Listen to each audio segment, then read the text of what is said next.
Friends, have you heard that in distant America it is harder to find a patient with stomach cancer than to find an alien? But in China, for example, this disease is as common as the morning news, always present in our field of vision. You might wonder, Americans eat hamburgers and fried chicken every day, why don't they develop stomach tumors? Calm down, there is much to understand about this. At the beginning of the last century, cancer was the leading cause of death in the United States, especially stomach cancer, which terrified Americans.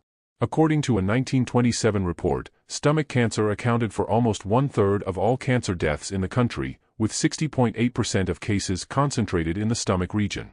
However, it is interesting to note that from 1930 onwards, the incidence of stomach cancer in the United States began to drop drastically, as if by magic.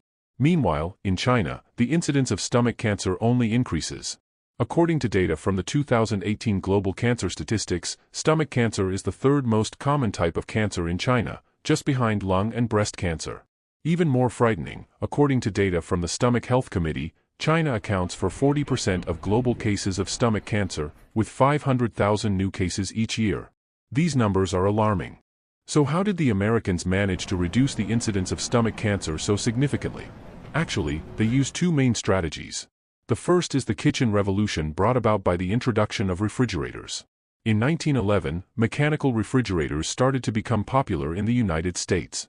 By 1953, 89% of American households already had a refrigerator. With refrigerators, Americans could consume fresh and clean fruits and vegetables instead of relying on canned foods. This made the diet healthier. Consequently, the incidence of stomach cancer decreased.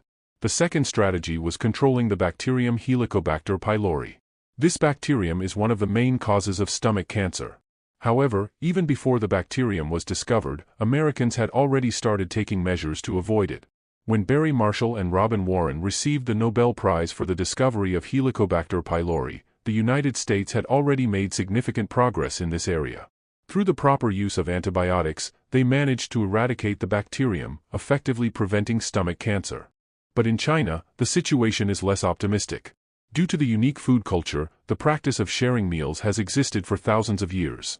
Everyone sits together and shares dishes, which facilitates the spread of Helicobacter pylori. This is further exacerbated by today's large-scale population mobility. Any meal outside the home significantly increases the risk of infection. Moreover, many elderly people feed small children mouth-to-mouth, increasing the risk of infection in children and teenagers. So, how can we prevent Helicobacter pylori infection? Actually, it is quite simple.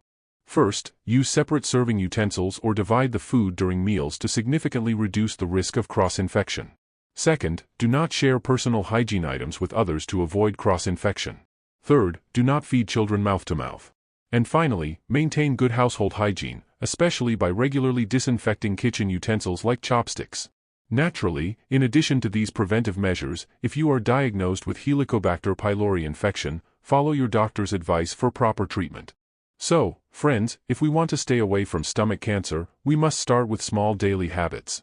Let us work together to drive Helicobacter pylori out of our bodies. Thank you for watching the video and don't forget to subscribe to the channel.